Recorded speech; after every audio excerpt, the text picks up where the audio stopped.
All right. Welcome back, everybody.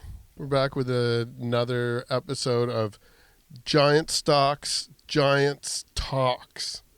So if you guys can say that, you should probably take videos and send them in, and I'll put a reel together or something. I think that might be fun. It's a good idea. Good use of everyone's time. We'll think of some kind of prize. John MacDonald, I don't think we actually sat. I had you on during red carpet. Yeah, I don't. But we never actually sat down for any of the Andre Pettipas and the Giants interviews. It's been Andre or Mark, I guess, for anything that we've recorded. They're typically the mouth. Yeah, fair enough. I mean, the speaking people in the band. Yes, that's what you mean. Everything on the up and up here. So you guys just finished a rehearsal for Giantstock, which is kind of the purpose of getting to sit down with you finally. Giants Talks, yes. I figured it out. Yeah, that's what that. Oh. Well, there you are. little slow in the upkeep. That's what it is. So you're using all the brain capacity for some new songs. You guys are doing a 2000s set, and on the Saturday you're going to have your regular set. So anybody that knows Andre Pettipas and the Giants has seen you up on the stage. But I don't think that you typically do interviews either, like outside of my own content. No, I rarely grant them. Well, there you go. High demand customer right now. Yeah, well, no, that's the thing. I'm trying to build the demand. Yeah. So, working? Where did you start off then? Like, I know Andre has referenced you in his own history, so we know a little bit about how you joined the Giants. But where did you yourself start off? Like, I know it was you as a guitarist. Was that what you started with, was guitar? Yeah, started off playing guitar in high school, or probably before that, actually. Grandfather taught me how to do it. Father taught me a little bit, and just kept it going, and never really expected to do a whole lot with it after high school, but met Andre eventually, and the rest kind of fell into place. And that was like well after high school then? Like you weren't... well after. Yeah, not like decades. But I mean, you weren't like in your teenage years and just messing around. Like you were already all grown up? When I met Andre? And yeah. I'm going to have to tell everyone how old I am. Yeah, I only met Andre 6 years ago, maybe. Oh, I don't so even know. Actually, you're not part of the same club that I keep talking about on my show. No, I am part of the 40-year-old club. Okay, fair enough. You're not that far behind. I'm trying to pretend I capped it off at around 45. I'm a little bit older than that. Okay, yeah. Well, you have to stop sometime. Yeah, exactly. It's hard to count past certain numbers, so. So with a late start into publicly performing, is that fair? I guess music industry. Yeah. Like I used to just mess around. I'd play with different guys around, do like little variety shows and lots of open jam kind of stuff like that. Sure. But eventually, there wasn't really any music industry component. Like we weren't ever trying to push anything and make a career of it. Yeah. Actually build something that we were doing originally and work writing and recording and that's typical in the area, like my own area, I know personally from being in Pictou County. But where would you have been growing up at this point? I grew up in Guitarist County in Goshen, about 25 minutes outside of the town of Antigonish. So pretty rural. Limited opportunities to be just Definitely, going out and playing. Yeah, so there weren't you take what you can get kind of thing. Yeah, exactly. And so like I said, I know that you and Andre met. What was it, like open mics that you met at? Started going to open mics that Andre was running in town. Yeah. So how do you feel where you didn't really have a goal set that now a few years in, like you've done national tours, you've been out of the country with the band. Like that's a big deal for a lot of people. Oh, it's definitely not something I expected to be doing. I did when I started going to those open mics and things, that for some reason I just had this kind of push, like I want to start doing more with music. Like I love playing, I love being up in front of people, and like there was just like something that I'd probably pushed it down for a really long time. I had kids and had a job and I was supposed to grow up, and I do take care of all that stuff still. I don't want to make anyone think I don't, but yeah, fair enough. I have a similar trajectory in my past there. But it just kind of got hard to keep pushing it down, and I really did want to push. So running into Andre and meeting him, and it just kind of happened at the right time. Yeah. I think he probably kind of saw that. Yeah, this guy's pretty serious about Oh wanting yeah, to keep getting better and actually jump in on this and yeah. do some good He's work. But yeah, it's a contagious motivation that he seems to carry around with him. yeah, So it's yeah, it's definitely good yeah, vibes yep, all around. yeah.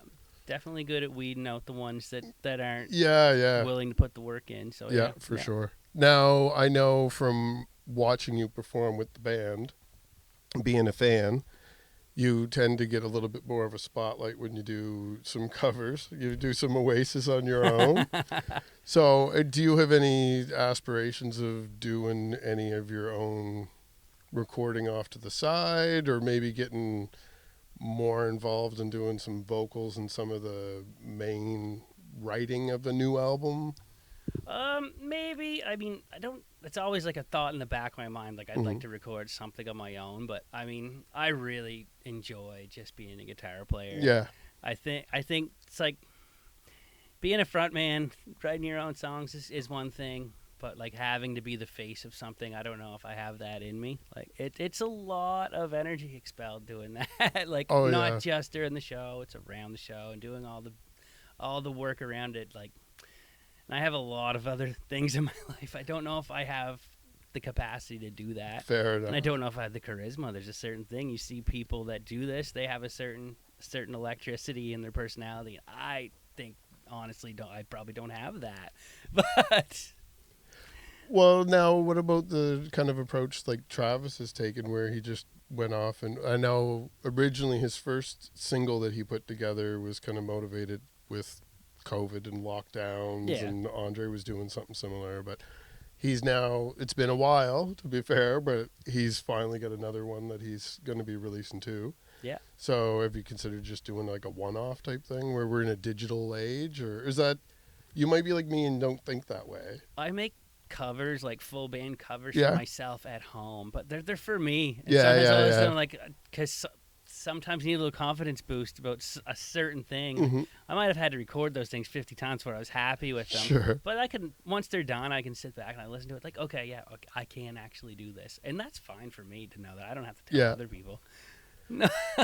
Well, and now when I was interviewing Travis, a question that and I don't, normally these are very kind of casual conversations, so it's hard for me to slide in some questions, but I had asked Travis kind of the opposite of what Andre does on his own podcast, where he asks for horror stories from being on tour. I'm curious, what did you have as a good experience with, like I said, you've toured outside of the country and across our country, which is quite a large piece of real estate. Isn't it? Man, even the bad stories are good. They're like, it's been a ton of fun. It's something I never expected to be doing.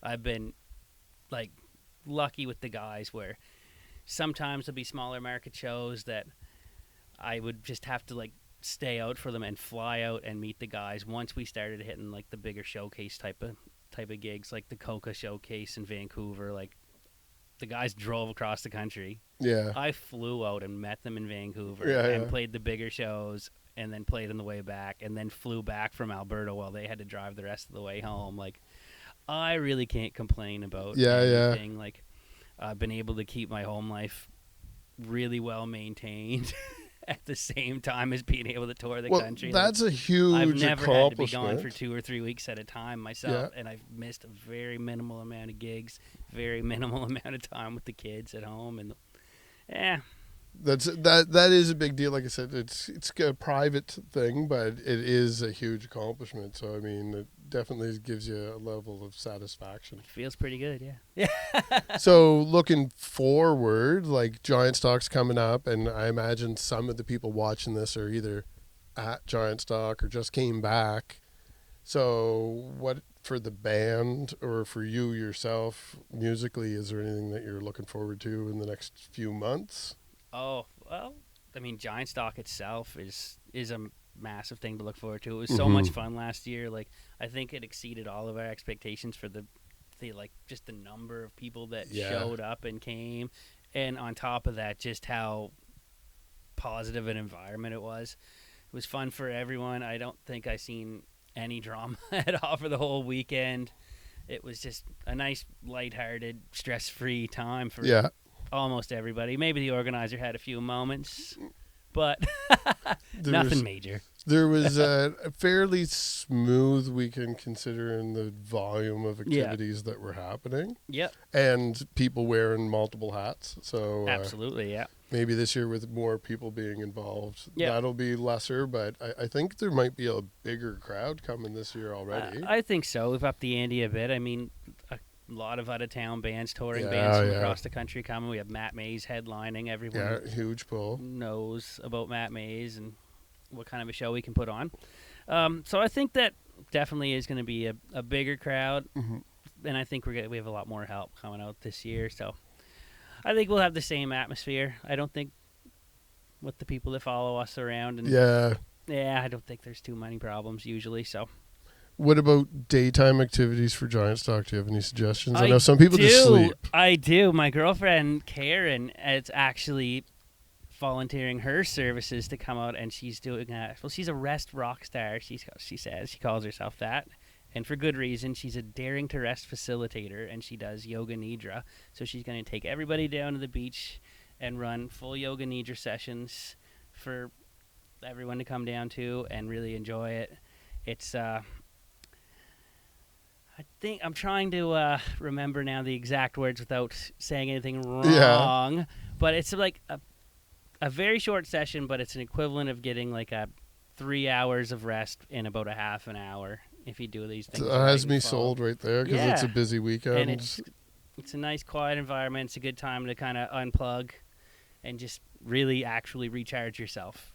And she's also doing a little bit of a wellness tent for the artists as well. So it's an added thing for people that are coming to the festival to play. So. And if you did say anything wrong, she's welcome to come on and talk about it directly too. I'm sure she would love to. She's becoming a little bit of a podcast expert. I've had a few side conversations with her, and I noticed that she's been dipping her toes into a lot of different areas there lately. So Karen is in every area. She's very busy. Yeah, it's pretty exciting. Yeah, I only try to keep up. Yeah, fair enough.